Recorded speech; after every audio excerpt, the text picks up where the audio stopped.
السلام علیکم اسٹوڈنٹس، آج والی بک میں ہم نے ریویو کرنا ہے بک کو، یہ والی بہت مشہور ہے 7 Habits of Highly Successful People۔ لیکن بک کو ریویو جب میں کرتا ہوں تو بھائی میرے ہوتے ہیں 3 انداز، اور انداز کیا ہوتا ہے؟ نمبر 1، یہ رائٹر نے اسپیسیفکلی کیا کہنا چاہا ہے اس کو ذرا آسان کر کے آپ کو سمجھا دوں 5 پوائنٹس میں 10 پوائنٹس میں۔ دوسرا، اس بک کو لے کے انٹرنیشنل کرٹیسزم کیا ہے، مطلب جو کہہ دیا وہ ماننا نہیں ہے، انٹلیکچوئلس نے اس کا کیسے اس کو کرٹیسائز کیا ہے۔ تھرڈ، کہ کیا ان باتوں میں اسلام سے کوئی سملیرٹی ہے، پروفیٹ صلی اللہ علیہ وسلم کی لائف سے کوئی سملیرٹی ہے، کیونکہ اگر وہ اچھی بات ہے تو یقیناً ہمیں اس میں آپ صلی اللہ علیہ وسلم کی لائف میں اس کا ایک اور زبردست ورژن یقیناً ملے گا۔ تو اس سے ہمیں کیا ہوتا ہے، ایک بڑی زبردست اپروچ ملتی ہے، چیزوں کو زندگی میں شامل کرنے سے پہلے ایک اپروچ مل جاتی ہے۔ تو فیلوز، میرا نام ہے رواحہ احمد شیخ، میں او لیولز اور اے لیولز کو فزکس اور میتھ پڑھاتا ہوں، اور الحمدللہ میں اسپیشلٹی رکھتا ہوں کہ ان کو یو کو اے اسٹار میں بہت مختصر وقت میں کنورٹ کروں۔ اس کے ساتھ میں اسٹوڈنٹس کی لائف مینٹورشپ کرتا ہوں۔ شروع کرتے ہیں اس کے ریویو کو۔ اس بک میں ایک کانسیپٹ ہے اور وہ ہے نمبر 1، بی پرو ایکٹیو۔ ٹھیک ہے، اس میں مطلب یہ ہوتا ہے آسان کر کے کہ بھائی اپنے ایکشنز کے خود رسپانسیبل بنو، نہ کہ تم دوسروں کو ڈالو۔ پھر اس کا ایک اور پوائنٹ اسی کے اندر یہ سمجھتے ہیں کہ بھائی وہ چیزیں کنٹرول کرو جو تمہارے اختیار میں، اور جو تمہارے اختیار میں نہیں ہے جسٹ لیو اٹ، اس کی ٹینشن مت لو۔ نمبر 2 پوائنٹ، اس میں ایک پوائنٹ ہے begin with the and in mind. جو بھی کام کر رہے ہو دیکھو اس کا اینڈ کیا ہے، اس کو دیکھتے ہوئے آج سے شروعات کرو۔ جیسے اگر تم اپنی لائف میں میکینیکل انجینئر بننا چاہتے ہو، ایروسپیس انجینئر بننا چاہتے ہو، بڑا ٹارگیٹ ہے، تو دیکھو آج سے تم نے کن اقدامات پہ کام کرنا ہے۔ یہ چھوٹے چھوٹے قدم آپ کو آپ کی منزل پہ لے جائیں گے۔ پھر اس میں ایک تھرڈ پوائنٹ ہے پٹ فرسٹ تھنگس فرسٹ۔ اس پوائنٹ کے اندر صرف وہ یہ سکھاتے ہیں رائٹر کہ چیزوں کو پرائیورٹائز کیسے کرتے ہیں، اور اس میں بڑا اچھا سا فریم ورک ہے، بڑا فیمس، انٹرنیٹ پہ آپ گوگل کرنا، important non important, urgent not urgent, تو دیکھنا بڑا مزہ آئے گا، اس سے آپ کو چیزوں کو پرائیورٹائز کرنے میں ہیلپ ملتی ہے۔ پھر اس میں ایک پوائنٹ ہے کتاب میں، وہ ہے تھنک ون ون۔ جب بھی کوئی آرگیومنٹ ہو تو ایسے آپ اس کو ون کرو کہ بھائی آپ کا بھی فائدہ ہو، دوسرا کا بھی فائدہ ہو۔ یہ اس میں ایک پوائنٹ سمجھایا گیا ہے۔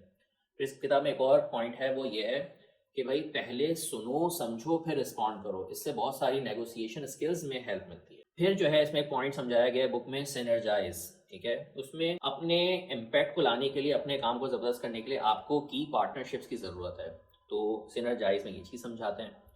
اس کتاب میں ایک اور پوائنٹ ہے، وہ ہے کہتے ہیں شارپن دا سو۔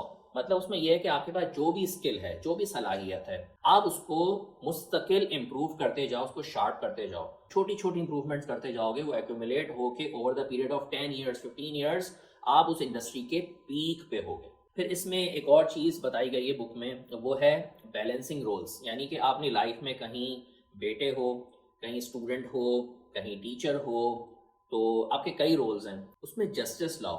ایکسلنس نہیں لا سکتے کوئی بات نہیں ہے، لیکن جسٹس لاؤ، اس کو ایک ماڈریٹ لیول پہ اچھا کرو۔ ظاہری بات ہے اس میں ہر کوئی تو بالکل بیلنس نہیں ہو سکتا، وہ ایک الگ ڈیٹیل ہے، لیکن بیلنس لانا ضروری ہے۔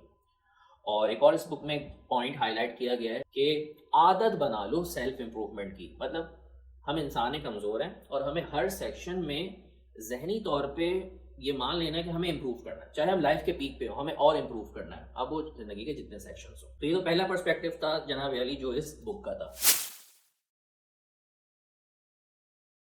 اس بک کے کرٹیسزم میں جو پوائنٹس ہیں، جو میں نے بھی نکالے ہیں اور جو گلوبل لوگ کہتے ہیں، وہ یہ ہے، اس بک میں نا سمپل باتوں کو نا بہت ہی زیادہ اتنی ڈیٹیل کی ہے کہ وہ بورڈم کی طرف جاتی ہے، تو اس کی رائٹنگ میں ایک ایشو ہے، مجھے بھی ایسا فیل ہوا تھا۔ ایک بات کو مختصر صفحات میں، پیجز میں سمجھایا جا سکتا تھا، بہت طویل کیا ہے۔ دوسری چیز کہ ہر بات کو نا آپ کو یہ بھی سمجھانا چاہیے ایز اے ہول کمیونٹی میں کیسے سرو کیا جاتا ہے۔ بہت سارے پوائنٹس ایسے ہیں جو ایسے لگتا ہے پڑھ کے کہ بس وہ پوائنٹس آپ کی خود کی ذات کو فائدہ دیں گے، اس کا دنیا سے کوئی تعلق نہیں ہے، اس طرح لکھا گیا ہے۔ جبکہ اگر اسی پوائنٹ کو اس طرح ایکسپریس کیا جاتا کہ نہ کہ وہ آپ کو فائدہ دے، آپ پوری کمیونٹی کو سرو کریں۔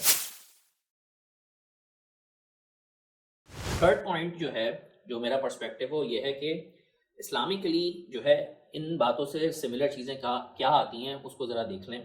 تو اسلام میں دیکھو اس سے چیز ہوتی ہے توکل، ایک کانسیپٹ ہے، اس میں یہ ہے جو پرو ایکٹیو والے کانسیپٹ میں اس بک سے کافی سملر ہے، یعنی کہ تم اپنی ایفرٹ پوری کرو، اس کے بعد اللہ پہ توکل کرو، پھر دعا کرو، پھر اپنی ایفرٹ کو بھول جاؤ، لیکن اپنی محنت پہلے پوری کر لو۔ تو یہ کانسیپٹ ہے جو سنگ کرتا ہے۔ پھر اسی طرح begin with the and in mind والی جو اس بک کے اندر بات ہے نا، وہ ہمارے ساتھ اس طرح میچ ہوتی ہے کہ ہم جو بھی عمل کر رہے ہیں ہمیں میک شیور کرنا پڑتا ہے کہ آخرت کے اعتبار سے یہ صحیح ہے یا نہیں ہے، اس کو دیکھ کے ہم نے کام کرنا ہے، وہ اللہ کو پسند ہے یا نہیں ہے. دیٹ سیم بنتی ہے begin with the and in mind والی بات سے. پھر اس میں ایک اور چیز ہے، پٹ فرسٹ تھنگس فرسٹ، پرائیورٹائزنگ والی جو پوائنٹ بتائی تھی. تو اس میں ہمارے پاس بھی یہ ہے کہ بھائی ہمارے پاس دیکھو چیزوں کو کیٹیگرائز کرنے کے لیے کیٹیگریز ہیں، فرض ہے، پھر مستحب ہے، پھر ڈفرینٹ چیزیں ہیں. اس سے ہمیں کیا پتہ لگتا ہے کس چیز کی کتنی امپورٹینس ہے.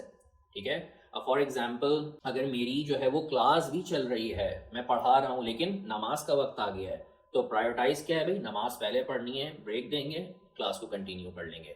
جاب پہ ہیں، نماز آ گئی ہے، نماز پڑھیں گے، جاب کریں گے. تو یہ چیزیں. پھر اسی طرح تھنک ون ون جو ہے اس میں یہی ہے کہ جو بھی فیصلہ کرو اسلام میں ہے، قرآن میں ہے، ہمیں یہ سکھایا جاتا ہے کہ جسٹس ہونا چاہیے. ٹھیک ہے، فیئرنیس ہونی چاہیے، کوئی ظلم نہ کرو. ٹھیک ہے، یہ بھی ایک پوائنٹ ہے. اور ایسی بہت ساری صحابہ کرام کے بھی واقعات ہیں. اور اس میں ایک اور پوائنٹ تھا بک میں، سیک فرسٹ ٹو انڈرسٹینڈ والا جو پوائنٹ تھا. تو اس میں آپ صلی اللہ علیہ وسلم کی ایک کیریکٹر والی زبردست بات ملتی ہے ہمیں کہ سننا، سمجھنا، پیشنس رکھنا، بھلے سامنے والا شخص غصہ کر رہا ہے. ایسے بہت سارے واقعات ہیں اور آپ صلی اللہ علیہ وسلم کے اس خوبصورت اخلاق سے بڑا زبردست امپیکٹ آیا. ایسی کئی سٹوریز ہیں. پھر اس میں آتے ہیں سینرجائز والا پوائنٹ جو ہے ہمارے پاس ایسا ہے کہ بھائی پوری امت کو ساتھ لے کے چلنا، کوئی ایسا کام کرنا جو ایز اے ہول پوری امت پہ جو ہے وہ آپ کے لیے کام آئے. اس پہ جو ہے وہ سورہ آل عمران کی ورس 103 بھی بڑی مشہور ہے. وَاعْتَصِمُوا بِحَبْلِ اللَّهِ جَمِيعًا وَلَا تَفَرَّقُوا والی جو آیت ہے بڑی زبردست ہے، مجھے تو بڑی پسند آتی ہے، قرأت میں بڑی اچھی لگتی ہے مجھے. وَاعْتَصِمُوا بِحَبْلِ اللَّهِ جَمِيعًا وَلَا تَفَرَّقُوا پڑھنا بڑی زبردست ہے. آگے بڑھتے ہیں. شارپن دا سو والا جو پوائنٹ پڑھا تھا، تو آپ صلی اللہ علیہ وسلم کی ہمیں احادیث سے بھی پتہ لگتا ہے، قرآن بھی ہمیں گائیڈ کرتا ہے، سیلف امپروومنٹ. یہ اس سے ہمیں کافی ریلیٹ کر دیتا ہے. کافی سارے پوائنٹس میں نے آپ کو ڈسکس کر کے بتا دیے. تو بھائی مقصد یہ نہیں کہ ویڈیو دیکھ کے آپ نے جو ہے بس جو ہے بالکل ریلیکس ہو جانا ہے. کتاب پڑھو تاکہ آپ کا ٹائم زبردست یوٹیلائز ہو، انگلش بھی اچھی ہوگی، ایک اچھا میسج بھی ملے گا. لیکن صرف انگلش لٹریچر نہ پڑھو، اس کانسیپٹس کے اچھے ورژنز اور ماڈیفائڈ ورژنز بعض اوقات آپ کو بعض اوقات کیا اچھی باتوں میں تو بالکل ملیں گے. آپ قرآن کی تفسیر پڑھو، قرآن کی ٹرانسلیشن پڑھو، آپ صلی اللہ علیہ وسلم کی بایوگرافی پڑھو اور اس کو دوسرے اسپیکٹ سے بھی دیکھو، تو آپ کا جو ویژن ہے، جو دنیا کو دیکھنے کا اینگل ہے، وہ براڈ ہوگا. تو اس طرح ریڈنگ آپ کو فائدہ دے گی. دوستوں اگر لائف مینٹورشپ کے ایسے ہی موضوعات کو سیکھنا چاہتے ہو، اپنی لائف کو ہر اینگل سے زبردست کرنا چاہتے ہو، تو آپ میرے فری پروگرام کو جوائن کر سکتے ہو. کراچی میں ہو تو تھرسڈے سنڈے میری کلاس میں آ سکتے ہو. آن لائن ہو تو کوئی مسئلہ نہیں ہے، آن لائن بھی پروگرام اویلیبل ہے، اٹس آل فری. جوائن کرنے کے لیے صرف انسٹاگرام پہ مجھے کانٹیکٹ کرنا ہے. ملتے ہیں انشاءاللہ نیکسٹ ویڈیو.